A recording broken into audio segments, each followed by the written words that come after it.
Commerce, dito na kami ngayon sa second floor ng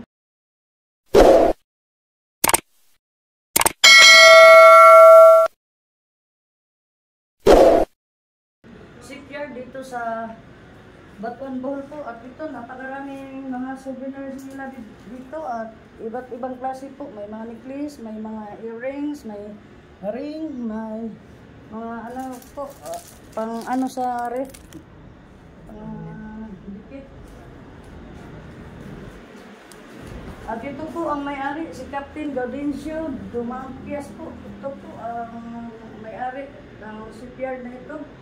At maraming sari-saring mga souvenirs dito. At ito yung mga personal mga kagamitan sa may-ari dito. At ito pa sa kabila po. At hanggang dito sa loob, ito pa. Maraming room po dito. Yan po, may mga ano dito, mga